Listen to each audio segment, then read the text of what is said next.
Bertrand. Est-ce qu'il y a quelqu'un qui calcule? Je capote. T'imagines combien ça coûte? Entrepreneur et chroniqueur passionné. Qu'est-ce que tu veux de plus? Philippe Richard Bertrand. Alors, Philippe Richard, si on te chante prendre un verre de bière, mon minou, tu réponds quoi?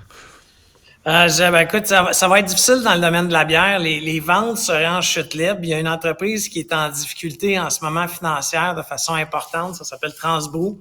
C'est un distributeur de bière. Donc, c'est des gens qui fabriquent de la bière pour d'autres.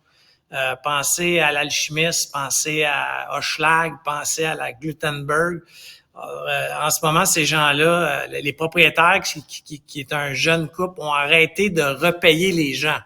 En d'autres mots, tu fais distribuer ta bière et fabriquer ta bière par ces gens-là, mais ils ont arrêté de te payer. Donc, dans certains cas, ils doivent plusieurs centaines de milliers de dollars.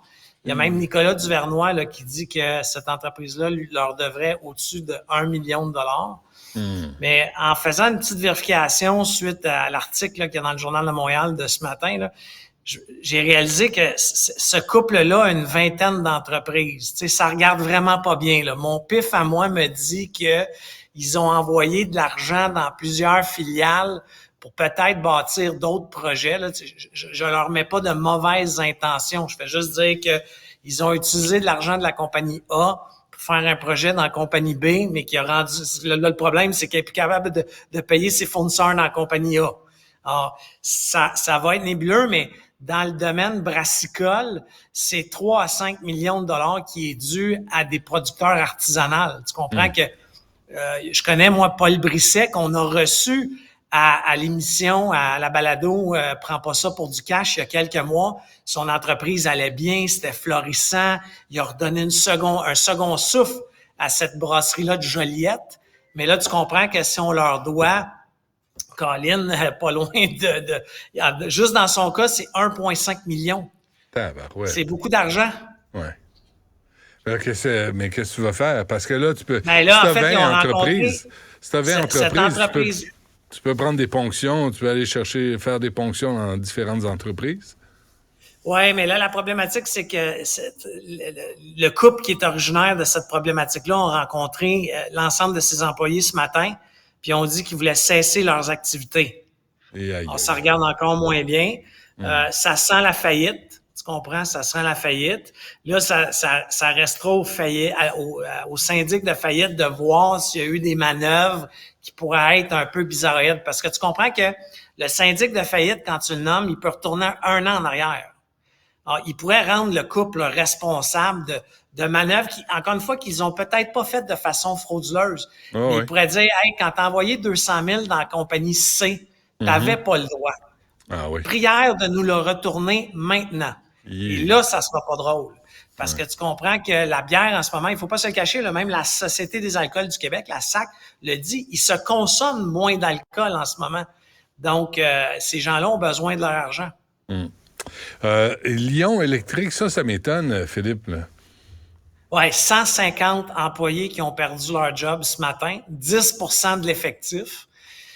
Moi, c'est surprenant, non. Honnêtement, là, il y a une grosse bulle artificielle tout alentour de l'électrique, que ce soit les véhicules, les batteries, appelle ça comme tu veux.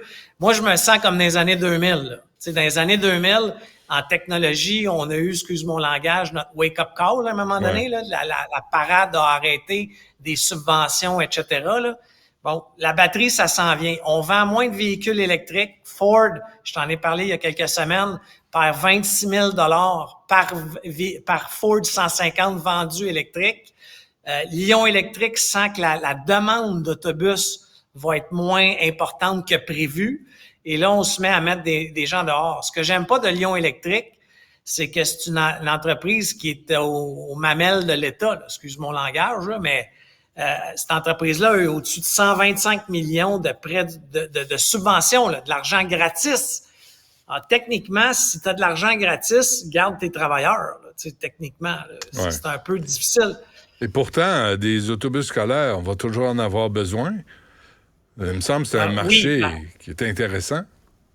Oui, le marché est intéressant. Par contre, j'ai parlé ce week-end à quelqu'un qui a un autobus scolaire. Il y en a une. Bon, c'est pas une grosse opération, là. Ouais. Mais lui, il se disait, tu sais, puis je le salue, là, il s'appelle Mario, mais Mario m'expliquait, Benoît, que ça coûte beaucoup plus cher un autobus électrique. Tu comprends? L'achat coûte extrêmement cher, malgré la subvention. En hiver, on n'est pas rendu à la même consommation, à la même distance qu'un autobus normal. OK? Donc, tu sais, c'est plein de choses qu'il faut savoir, mais lui a décidé de rester avec un autobus, je vais dire au gaz et peut-être au diesel, là, mais à l'essence plus traditionnelle, pour le simple fait que lui a un gros territoire à parcourir. Là, c'est dans une région de la Montérégie, là, tu sais, peu importe la Saint-Rémy, mais lui a décidé de rester. Alors, moi, je pense que oui, il va avoir besoin d'autobus scolaires, mais est-ce que la technologie est à la fine pointe? Tu sais, la Tesla numéro 1, tu sais, la première Tesla, est-ce qu'elle est aussi bonne que celle qu'on a produite en 2023? Sûrement pas. Tu sais, en termes de distance, en termes de...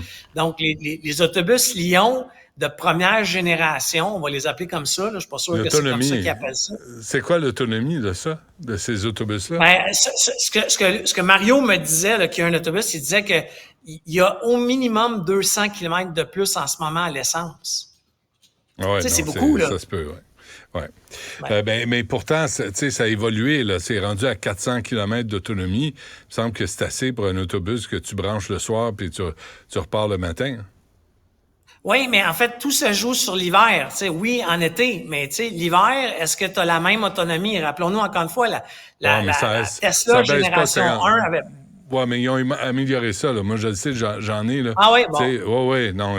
Avant, c'était 40 là. Tu partais, puis là, il faisait froid, puis là, tu voyais ta batterie. Mais là, aujourd'hui, c'est beaucoup mieux. Ça, je l'ai pas connu. Mais chose certaine, c'est que toutes ces annonces-là, Benoît, mon pif me dit, là, c'est, tu sais, quand je te disais ça cet été, là. Novembre, décembre, janvier, ça va être difficile. Moi, je pense que ça commence. Il y a pas une journée où il n'y a pas 150, 200 employés au Québec qui sont remerciés. Ouais. C'est énorme, là. Faudrait faire le bilan chaque vendredi, hein? Un bilan assez désastreux, là, si ça s'annonce.